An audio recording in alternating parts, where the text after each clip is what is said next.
এই রেসিপিটির জন্য আমরা বিভিন্ন ধরনের কিছু পাস্তা গরম পানি দিয়ে সিদ্ধ করে নিব। তারপরে সেগুলো পানি থেকে উঠিয়ে ঠান্ডা পানিতে ধুয়ে নিব, যাতে একে অপরের সাথে আঠালোর মতো লেগে না যায়।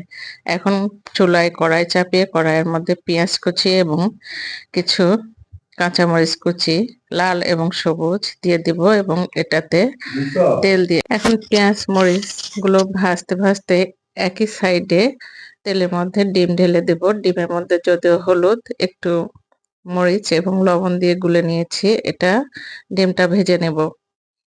এক সাইড ডিম ভেজে নেব, অন্য সাইডে আমি পেঁয়াজ মরিচ গুলো ভেজে নেব। একই সঙ্গে আমার কাজটা হয়ে যাবে। এগুলো ভাজা হয়ে গেলে ডিমগুলো ভেঙে ফেলবো।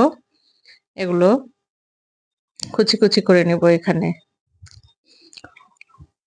দিয়ে দিলাম পেঁয়াজ এবং মরিচের মধ্যে লবণ সামান্য পরিমাণে, বেশি দিব না, যেহেতু আমরা টমেটো সয়া সস ব্যবহার করব, এজন্য বেশি লবণ দেব না।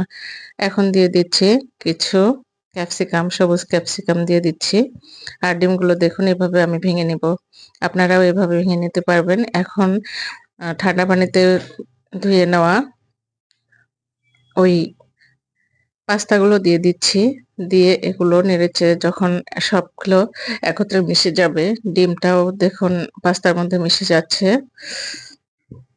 এগুলো নেড়েচেড়ে যখন মিশ্রণ হয়ে যাবে, এর মধ্যে দিয়ে দিব 2 চামচ পরিমাণ টমেটো সস। এগুলো নেড়েচেড়ে আবার একত্র করব। তারপরে দিয়ে দিব মশলা, পাস্তা মশলা। এগুলো একত্র করে এরপরে আবার একটু টমেটো সস দিয়ে দিলাম। আগে দিয়ে দিয়েছিলাম টমেটো কুচি, এখন দিয়ে দিচ্ছি টমেটো সস। এগুলো সব একত্র হলে এখন মজেরেলা চিজগুলো আমি কুচি করে নিয়েছি, এগুলো উপরে ছড়িয়ে দিয়ে কিছুক্ষণ ঢেকে রাখবো। যখন এগুলো চিজগুলো মেল্ট হয়ে যাবে, তখন আমি এটা নামিয়ে পরিবেশন করব। দেখুন ঢাকনা খুলে চিজগুলো গলে গিয়েছে, কত সুন্দর হয়েছে। একটু দেখতেও লোভনীয়, খেতেও লোভনীয়। এভাবে আপনারা খুব সহজে বাসায় অতি অল্প সময়ে বাচ্চাদের জন্য চিজ পাস্তা তৈরি করে হেলদি একটা ফুড বাচ্চাদের দিতে পারেন।